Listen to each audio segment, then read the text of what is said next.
Welcome back to another episode of Power Tips. Today we have a very special guest, Microsoft MVP Megan Walker here to talk about customer insights and moving from outbound to real-time marketing. Megan, welcome to the show. Yeah, Thank you. It is so lovely to see you all. Such lovely likewise. people. We're excited you're here. Thank you. Thank you.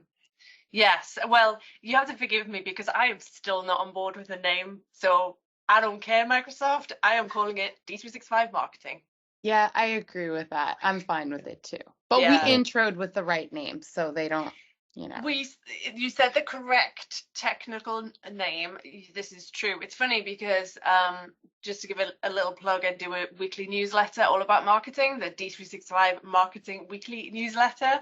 And I did a poll in there because I was like, should I be changing the name? And I had like 4 options and 50% said just keep the name, just keep it the same. So I think honestly, most people are on board with it's just D365 Marketing. I mean, there's Leave it still at that. people that call it Dynamic CRM. There's still people Well, that call it this Flow. this is Like, true. I know yeah. exactly. Yeah, this is very true. I don't think anyone's still using Common Data Service as an option, though, are they? I think most people leave that alone, or Oakdale, or whatever it was.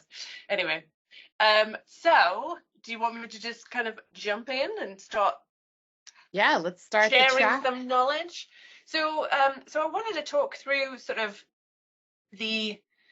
I guess where people might have challenges and kind of where people might be in terms of different phases or different sort of stages of things. So the way I look at it is if you've got customers that are using Dynamics 365 marketing or you're using it yourself, you're going to fall into one of 3 possible scenarios. You've either started since Microsoft made all the changes, so you installed customer insights journeys and you've never had D365 marketing. So that's fine. You have nothing to transition, nothing to worry about. So that's fine. This isn't really for them, unfortunately. But then you've got what I would think you're going to have, I don't know, the way that I'm seeing it when I've spoken with other people, you've probably got about 50-50. You've got some people that have started dipping their toe in real time and started considering moving and maybe have used some of the features. Maybe they've set up their first couple of journeys. They've created some emails, maybe done a form, but they're not fully sort of embraced into it. And then you have the people that are just like, I don't know. They're nervous. They've got very complicated journeys. Or unfortunately, what I'm finding is a lot of customers or a lot of organizations that are coming to me, they just are like, I don't really know anything about real time.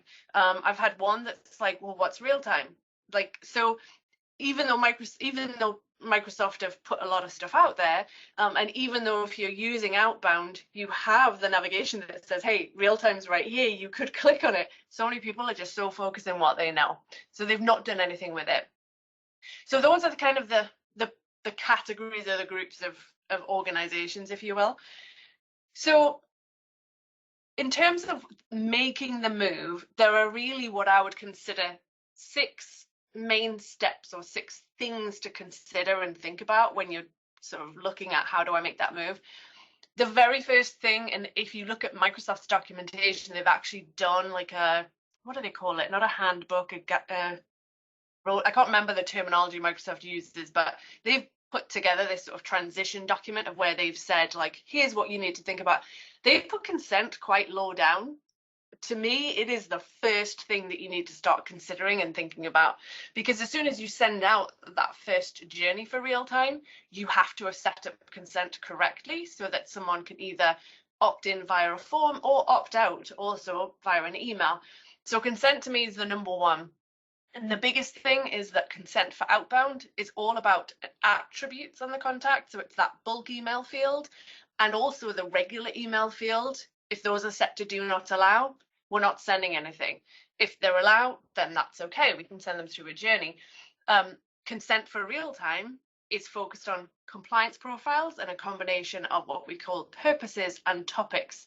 So someone can opt in to a specific purpose, or they can opt out. And you can also go down to a more granular level. So you can have a brand level and then different topics for that brand. So consent is the biggest thing you've really got to start with. Your marketing forms, there isn't anything that says, oh, outbound forms are going away on this date. But ultimately, anytime Microsoft make a big change like this, you kind of got to know that it's going to go at some point. So start looking at your forms. How many have you got? You need to recreate them. You cannot copy or merge those over from Outbound to Realtime. So you've got to recreate them. That sounds exactly like classic workflow to Power Automate. The Yay, exact same exactly. I'm scenario. sorry. You can't just press a button and be like, bingo, they're Yeah. over here now. It's like, just do it again. Your emails, that is actually a good thing because there's an import button. So any work that you've done in Outbound, you can import your emails, import your email templates, move them over along with any content blocks that you might have as well. So pressing that button does the heavy lifting in that area for you, which is good. And don't be tempted just to copy the HTML and put it into a real-time email with the same HTML, because you're going to miss all of that extra stuff that real-time has, potentially end up breaking things. So just press the import button. Your segments, they will all be there in real time. All of the ones that you've created in Outbound, you can use them in real-time journeys as the starting point to say everyone that belongs to this segment, let's put them through in the journey. And again, there's no time frame of them going away, but what you'll find is if you have any segments that are based on behaviors or interactions, so give me all of the people that have filled out a form, give me all of the people that have clicked on an email and so on, you won't be able to use those because those are based on the real-time interactions. So it's worth reviewing and starting to replace those. Then you've got the journeys themselves. I'm going to skip over that because I've got a bit more about that on the next slide. And then events. If you're doing events, they're pretty much exactly the same. The only difference is when you create an event from now on, you can pick to say this is a real-time event. And what that does is it says, let's use a real-time form instead of an outbound form. Okay. I said 6. Lead scoring. However, at this point in time of recording this and speaking to you guys, the lead scoring in real time is pretty poor. It went straight to GA in August of last year. It's still not something that I've been able to implement successfully for anyone. So just, yeah, it's there. That's why I said it's a bonus. At some point, it'll be great. You can do the lead scoring in real time. Okay. Interesting. So a high level overview, just kind of looking at those pieces. So you're going to create your compliance profiles using a purpose and topic type scenario, create your new forms, and then also link to those compliance profiles. So when someone's filling out a form, that's the perfect opportunity to say, by filling out this form, you agree that we will send you marketing materials as per our terms and conditions, whatever your legal terminology needs to be. So making sure that those are ready to go and you're starting to capture people via those new forms instead. Importing all of those email templates and content blocks, and also linking those emails to those same compliance profiles. That's why I said everything starts with compliance, so that when you're doing all those other pieces, you're linking it to that. Creating your new emails and SMS messages if you also want to be using those in journeys.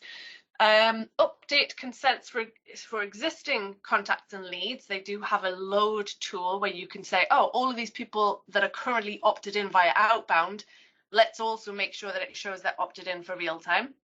And then finally, create your segments in your journeys and make those live. And I say that like it's really easy for the journeys. This is probably going to be the biggest blocker or hurdle that people have to overcome.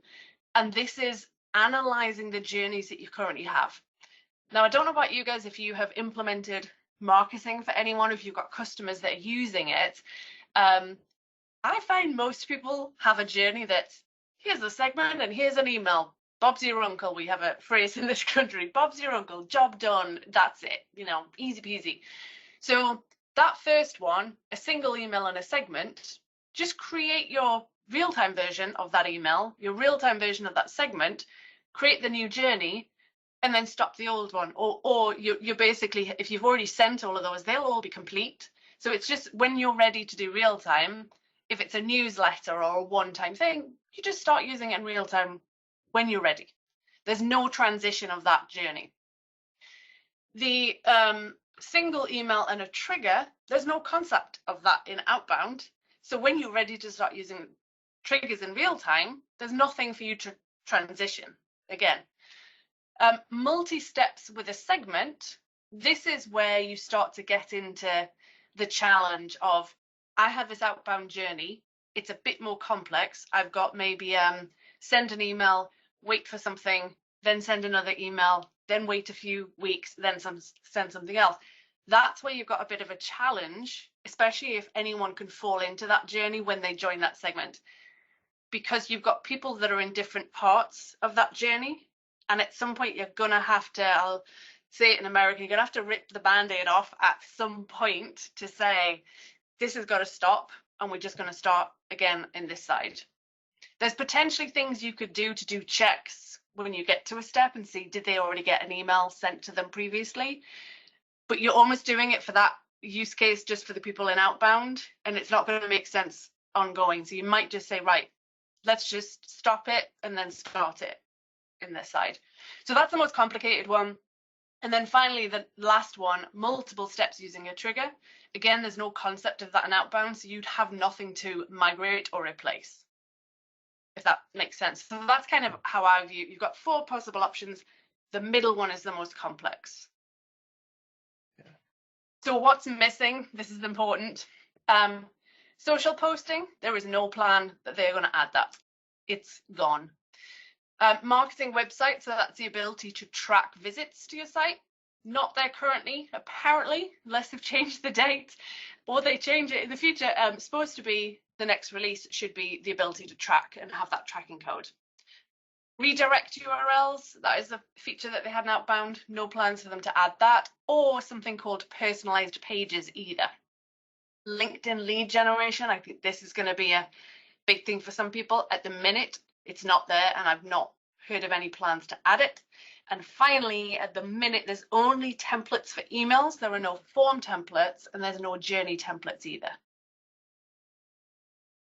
So, a quick comparison. Cut me off if I'm going too long. This is the last part. So, feature overview, if we just quickly walk through that. I've